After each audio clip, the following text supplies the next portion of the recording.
Alright, today I wanted to do a demo of how to set up DOSBox with Windows 3.1 or 3.11. Um, reason behind doing this video was a couple nights ago, my wife turned to me and said, "Hey, you remember that game with the ship that goes vroom and then you jump?"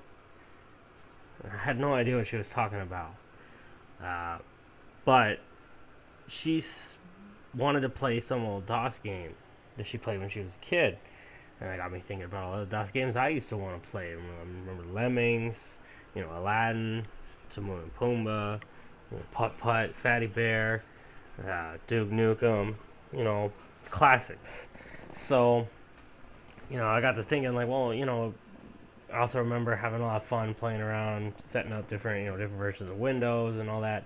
And it was a little nicer to have everything kind of hosted in a little graphical environment. You just double click, launch a game. So, if you're an avid user but you know people in your family that aren't, or if you're not an avid user and you don't want to have to deal with DOS all the time, figure this would be a quick little way to set up Windows 3.1, 3.11, your choice, without without losing out on all your classic retro games. So, for starters, you'll need to have DOSBox installed. I'm going to be doing this using Ubuntu, so I'll be using DOSBox X. But if you're on Mac or Windows, I think there's a native DOSBox solution as well. You see the URL, DOSBox.com or DOSBox-X.software. I recommend you get it through official means. If you have a package manager, that works too. Yeah. So the instructions should be fairly similar. One big thing I noticed with DOSBox X, if you haven't, you'll need to go into the configure GUI at some point and just hit save to get a DOSBox conf hit OK. I already done it, so I'm not gonna create a new one. You can also go in and just directly edit the auto exec. Here I found it's easier to open it in a text editor. So in the guide, that file just needs to exist. It'll save it where it needs to be, most likely in your home folder. If you're on Mac or Windows, this instruction probably will not apply to you. I think on Windows, it will. It'll create itself, and you can, edit it appropriately as well. And there are, it's not that hard to find. Hang on a second. Oops. It's not that hard to find. Just Google search. How to find DOSBox.conf Windows, and you'll find your answer pretty early on here. Um, so anyway, let's get back to it. So first things first, what you're gonna want to do is you're gonna need to mount drives. Now, if you don't want to have to do it over and over and over again, what you'll end up wanting to do is edit your DOSBox conf. So in your DOSBox.conf, you want to set up your mount points, and mounting is pretty straightforward. You just mount what drive you want to mount it as within DOSBox. So if you want this to be your C drive in DOSBox, it would mount C : or I think you can just put C even, and then your path. So on Windows, if your path was the DOS folder in your C drive, it would just be C:/DOS. But in a Mac or Linux, it'll probably be in your home folder or somewhere. But you can just do the path, use //wherever, or /home/ your home directory. For simplicity, I'm just gonna do the ~/ because the way that this was set up on my environment, it was using a package manager. So as far as it's concerned, the home folder is actually not quite my actual home folder, but it's like a virtual home folder. So I moved all the files into this virtual home folder. So for simplicity and not having a crazy path, I'm just gonna set it up using this ~/ You can do this too if you're on a Linux-based system. So it's just /DOS. Now I'm also going to be setting this up using 3 drives. So I'm gonna have my C drive be my Windows drive. So anything relating to the operating system itself, drivers, utilities that will be used explicitly interacting with the operating system, they're gonna go in my C drive. So in that, it's my Win drive. I'm also going to have what I'm going to call my prog drive, and it's going to be my D drive. And this is where I'll install programs that are not necessarily tied to the operating system. They may be DOS based. They may not be they may not be tied to any one version of Windows.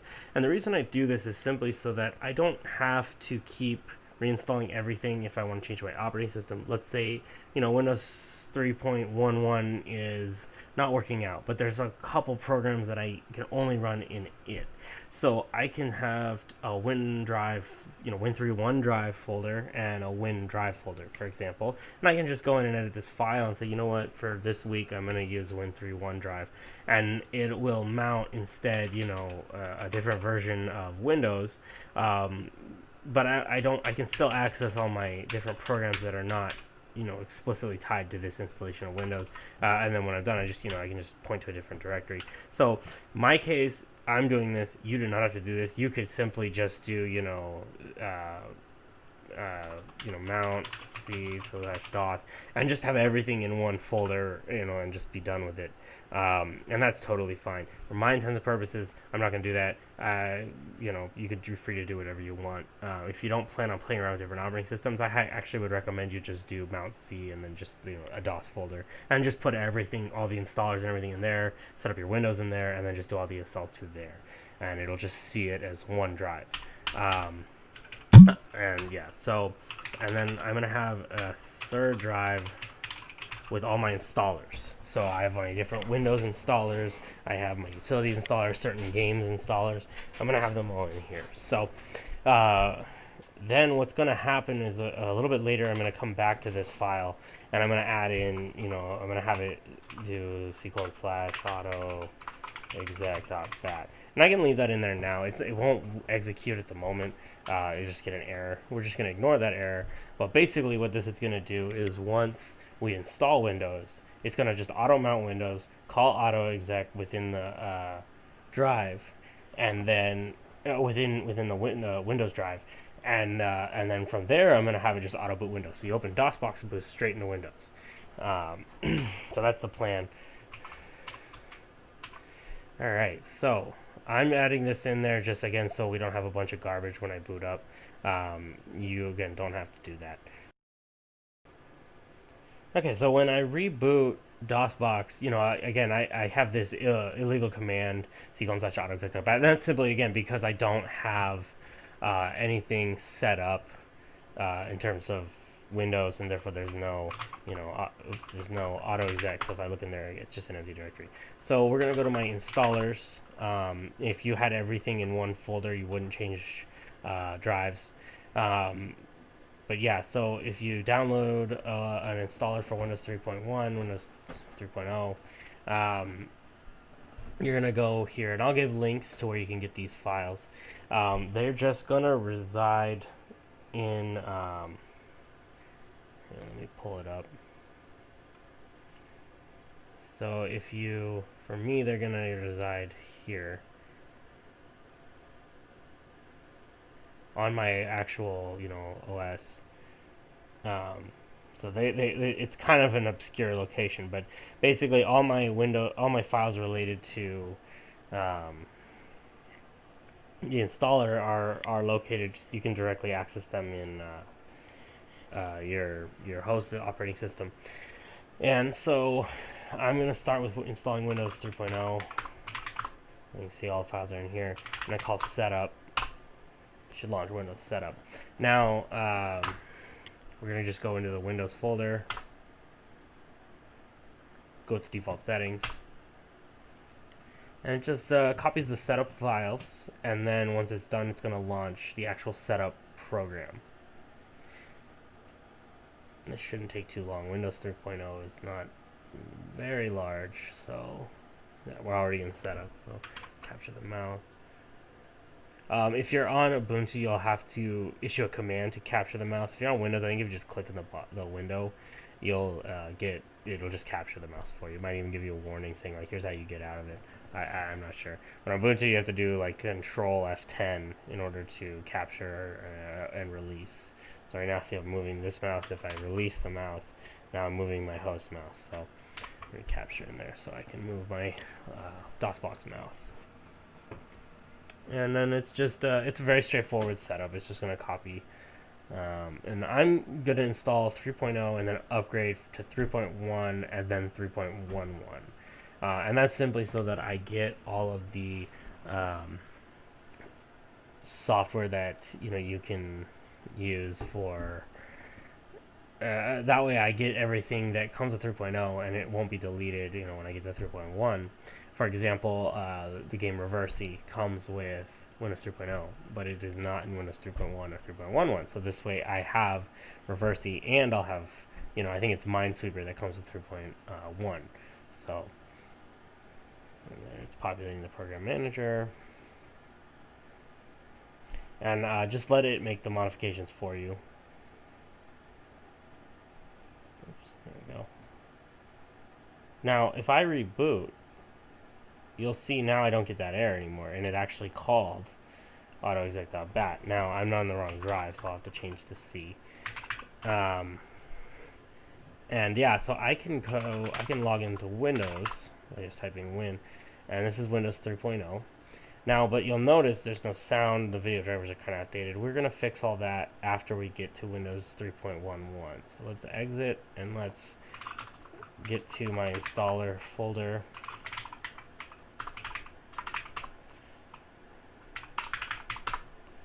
So the setup looks very similar, but we're going to do an upgrade. And I'll put the links to where you can get, the different installers for Windows 3.0, 3.1, 3.11. From archived websites. They're not torrent sites or anything. Let me just start the upgrade. So these are not torrent sites, and basically it's just a regular web page, DOS archive. You can download a lot of old DOS games, a lot of the old DOS utilities.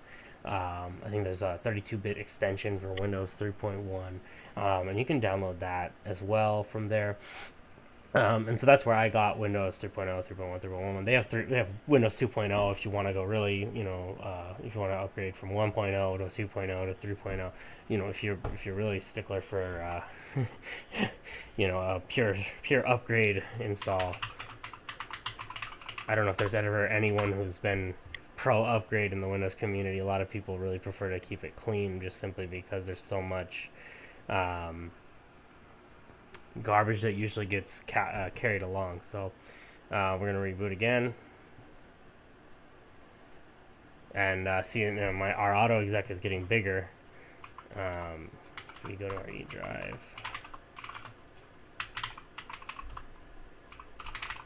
and now we're going to update to Windows 3.11, and it's going to probably look identical for the most part. Just keep hitting enter until it gets to the GUI setup. It's performing the upgrade now. It's going to copy the setup files, and then it'll launch setup. And this really doesn't take very long. This is probably would have been a very long process when it was all floppy disks. Especially I think Windows 95 was like 30 floppy disks. Windows 3.1 was maybe like, I think it was 6 or 7. I think even DOS was maybe 2 or 3, because it came with a bunch of utilities. So, but yeah, because it's all already, sitting on the drive, it's really just moving it from one place to another. And I think it's decompressing too. I think the files came compressed. I could be wrong though.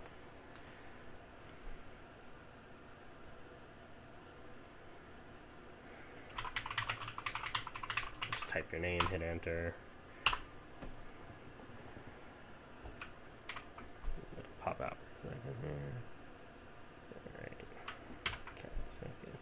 Alright, so if we reboot one more time.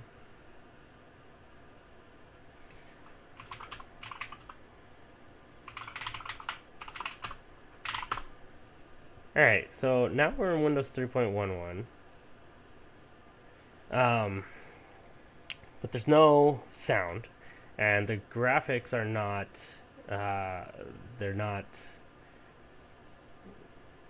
I think it's 16 colors, and we want to get at least 256, and we want to increase the resolution. So the drivers you're going to need are located on where is it? classicdosgames.com/drivers.html. I'll put this link in the description. Basically, you're going to need to get this Sound Blaster 16 creative audio driver, and you're going to need these S3 video drivers for Windows 3.1. It's not very big. Yeah, so it should be a quick download for most people these days. Oops, hang on. Let me see if I can. Yeah, so you'll find here and here if you scroll down the page. So sorry, my screen is zoomed out because I'm trying to display this DOS window at a higher resolution. So yeah, 1 second here. So what you'll need to do is in Windows, you'll have you'll downloaded and extracted those files, copy them into your DOS folder or into your install folder if you're doing it like my way. And just for demonstration, I'll show you here. I have them in my installs drive, and I just extracted them to here's the S3 driver. So remember, see how it's ~1 DRIV~1 at the end. So that's going to be important when we're typing in the path, because you'll have to know the path. So mine will be // this is in the E drive, S3 DRIV~1, because they had a character limit on file folder names back then. This is, I believe, assuming it's FAT16 or FAT file system. So yeah, it had that character limitation. So when we go to install it, we'll need to remember that path, and you'll want to go to display, scroll all the way to the bottom of the display, and then you have to type it in. So it's /S3 DRIV~1, and just hit enter. And we're gonna look for if you're on a small enough monitor, you can you'll probably want to do, like, if you're on a laptop, probably do 800 by 600, because it will be windowed most of the time. If you're on Windows, you can do full screen mode. It might look fine. If you want, you can go here. You'll want the LF, by the way. If you're looking at the end, there's an LF versus an SF. You want the LF. So I'm going to do 1024 by 768, 256 colors, LF, and yeah. So hit OK. It'll install and it'll give us this error. You can either just keep clicking OK until it cancels out. I think it does keeps coming back up. I just you can hold Enter. It'll eventually cancel out as well, or you can hit Cancel. You'll go back in, and you'll notice if you just start typing S3, they're all there again. And so if you find again the one you wanted, so if you want to enter by 600, 32 colors, 256 colors, or in my case 1024, 768, 256 colors, it'll just say, like, hey, this is already installed. You sure you want to install it again? Just hit current, and it'll ask you if you want to restart. So go ahead and do.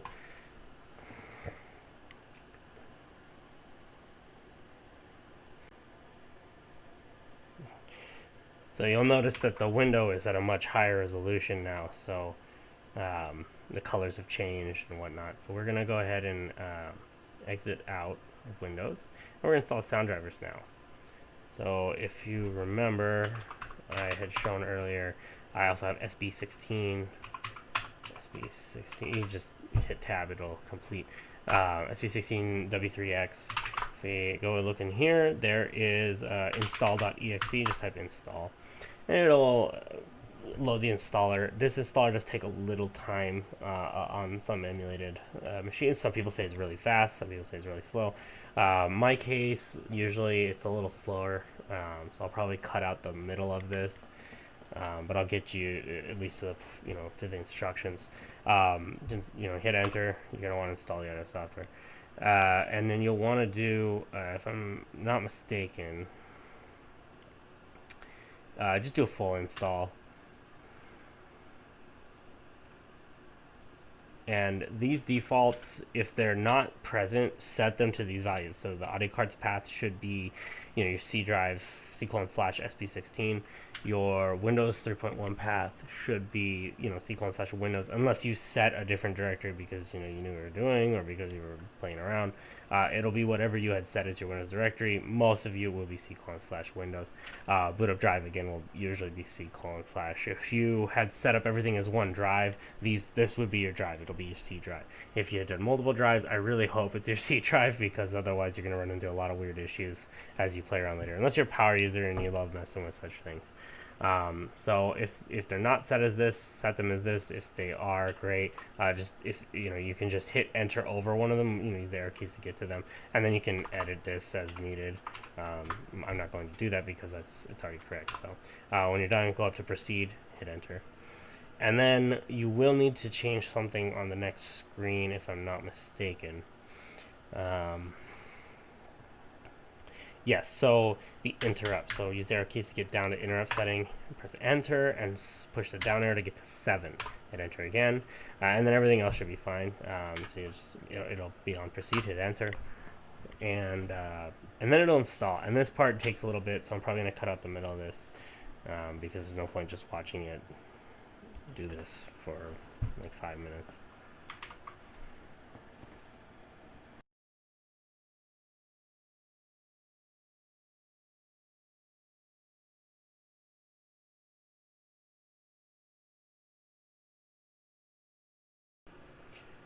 So this will be the only thing you're prompted with in the middle. I would just recommend you do the backup, which is what I'm going to do, just in case something goes wrong. It's a lot easier to not have to go start from scratch over and over again, unless you really enjoy going through setup prompts. So better safe than sorry. So back it up, and then it goes back to setup.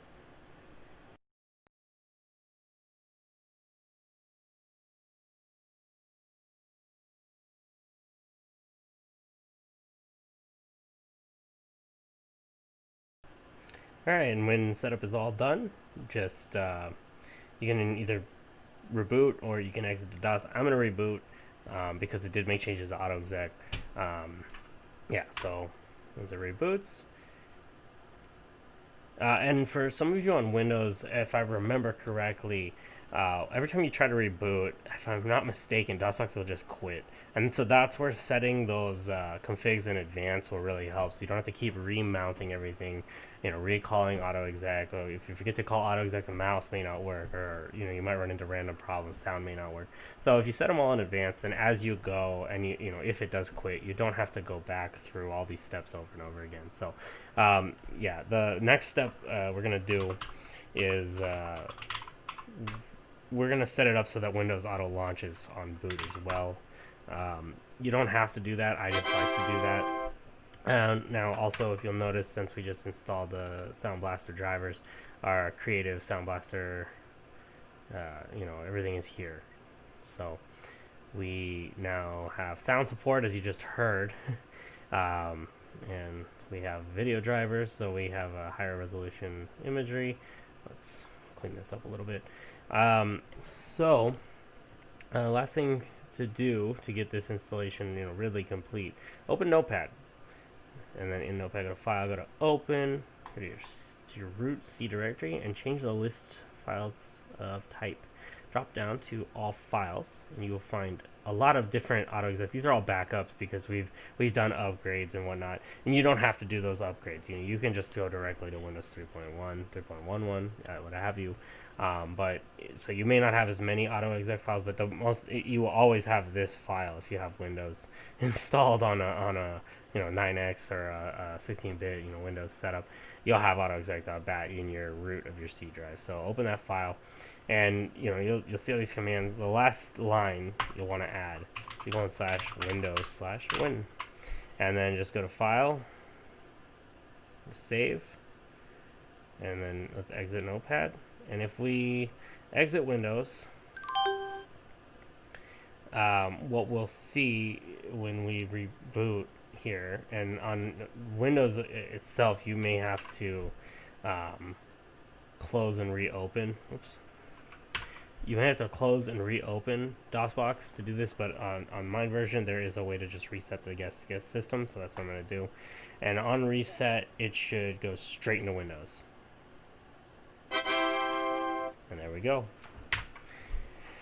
And there we have it. So now you should have a working version of Windows 3.1, 3.11.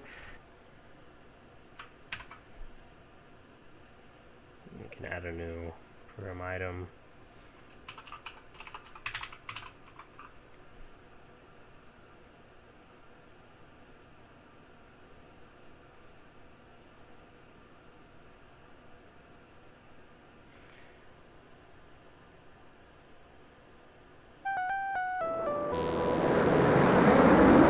This was a game that my wife was talking about, by the way. It's Skyroads. And yeah. Now you have an easy way to get to it. You don't have to worry about anything else. Everything should just auto mount. And you should be able to play. And I suck at this game, so.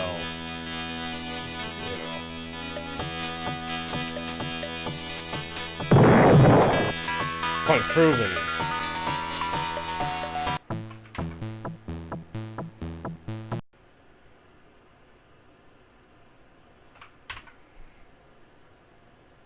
Yeah, so you can add your program groups, program items to your program group. And so, you know, I already have Skyroads and Aladdin set up.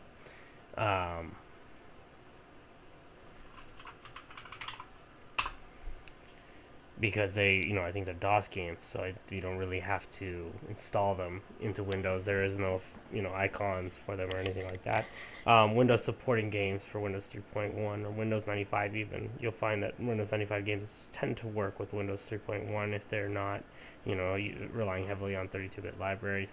There is a 32-bit extension for Windows 3.1 that you can install, and it will work with DOSBox as well. And yeah, so this you should be good to go at this point and start having fun. Just remember one other thing, that when you add files in your host operating system to your DOS folder, they will not show up in DOSBox immediately. You might need to restart or even close DOSBox and then relaunch it before those files show up. So, but now you should have a working install Windows 3.1.